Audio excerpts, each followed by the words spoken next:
Ya pemirsa, kini kita ke informasi hot news yang pertama. Ada 5 perusahaan Indonesia yang diakuisisi Singapura. Ya, di sepanjang tahun 2025, sejumlah perusahaan asal Singapura take that agresif mengakuisisi emiten Indonesia.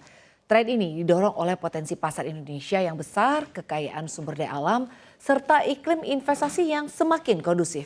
Ekosistem bisnis yang berkembang pesat dan hubungan bilateral kedua negara yang kuat juga menjadi faktor pendorong utama. Gelombang akuisisi tersebut tidak hanya memperluas ekspansi perusahaan Singapura, tetapi juga memicu lonjakan harga saham pada beberapa emiten Indonesia yang menjadi target akuisisi. Berdasarkan catatan CNBC Indonesia Research, ada 5 perusahaan nasional yang resmi diambil alih oleh entitas berbasis di Singapura sepanjang tahun ini. Pada Mei 2025, Visionary Capital Global PTE Ltd mengambil alih 69,34% saham TGUK dari PT Dinasti Kreatif Indonesia. Pengambil alihan dilakukan sebagai upaya menyelamatkan kinerja keuangan TGUK yang tertekan akibat kerugian pada tahun 2024. Visionary Capital juga berencana memperluas lini bisnis frozen food. Saat ini saham TGUK masih dihentikan sementara perdagangannya di BEI. Sementara itu pada Juni 2025, Deep Source Pte Ltd mengakuisisi 77,71% saham PTMR dari PT Mitra Pack Tbk dan Ardi Kusum. Aksi korporasi ini bertujuan memperkuat pengembangan bisnis dan jaringan usaha di Indonesia. Deep Source juga akan melaksanakan tender offer wajib sesuai regulasi OJK. Kemudian perusahaan konstruksi SMKM diambil alih oleh Limstream Orge Pte Ltd melalui pembelian 313 juta saham atau 25% kepemilikan senilai 11,6 miliar rupiah pada Oktober 2025. Selanjutnya perubahan pengendali terjadi setelah GX Archipelago Pte Ltd membeli 1,12 miliar saham Boga atau 29,5% dari Falcon Asia Investama pada harga Rp520 per saham. Terakhir, akuisisi terbesar dilakukan Agpa Pte Ltd yang mengambil alih 62,7% saham SGRO dari Twin Food Family Holdings dengan nilai transaksi mencapai 9,4 triliun rupiah pada 19 November 2025. Perusahaan ini memiliki portofolio bisnis yang luas termasuk energi, material baterai, sampai bioplastik dan berencana memperkuat operasi di sektor agribisnis Indonesia.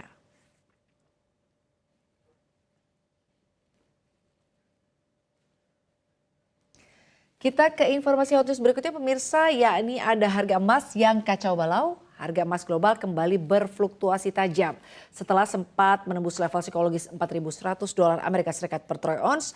Di awal pekan ini, harga emas dunia di pasar spot tercatat menguat tipis 0,18% ke posisi 4.072,8 dolar Amerika Serikat per troy ounce. Pada perdagangan sebelumnya Jumat 21 November harga emas justru terkoreksi 0,28% ke level 4.065,39 dolar Amerika Serikat per troy ounce. Dalam sesi intraday harga sempat menembus kembali level 4.100 dolar Amerika Serikat tetapi gagal bertahan dan berbalik melemah. Pelemahan tersebut menjadi penurunan selama 2 hari berturut-turut. Dalam sepekan, emas terkoreksi sekitar 0,34%. Tekanan pada emas terjadi seiring meningkatnya keyakinan pelaku pasar bahwa The Fed akan menurunkan suku bunga pada bulan Desember. Peluang pemangkasan suku bunga kini diperkirakan mencapai 74%, naik tajam dibandingkan proyeksi sebelumnya sebesar 40%.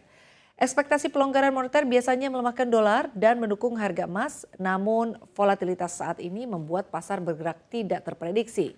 Di sisi lain, kondisi ekonomi Amerika Serikat masih menunjukkan sinyal beragam.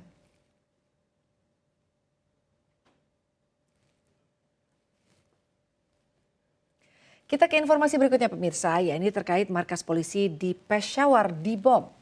Ya, serangan bom bunuh diri mengguncang markas kepolisian di kota Peshawar, Pakistan, Senin pagi waktu setempat. Ledakan terjadi sekitar pukul 8:10 di Jalan Sadar, salah satu jalur tersibuk di wilayah tersebut.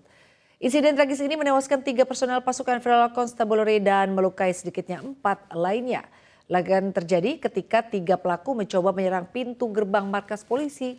Salah satu dari mereka meledakkan bom yang dibawanya, sementara 2 lainnya berhasil dilumpuhkan oleh aparat keamanan sebelum sempat melancarkan aksi lanjutan. Kondisi di sekitar lokasi dilaporkan kacau sesaat setelah ledakan dengan puing dan pecahan logam berserakan di area gerbang utama. Laporan dari lokasi kejadian menyebutkan terlihat potongan tubuh pelaku bom yang tergeletak tidak jauh dari lokasi ledakan. Lubang akibat pecahan peluru dan kerusakan bangunan tampak jelas di area markas kepolisian. Aparat keamanan langsung menutup akses jalan dan melakukan penyisiran untuk memastikan tidak ada bahan peledak tambahan yang berpotensi membahayakan. Hingga kini belum ada kelompok yang mengaku bertanggung jawab atas serangan tersebut.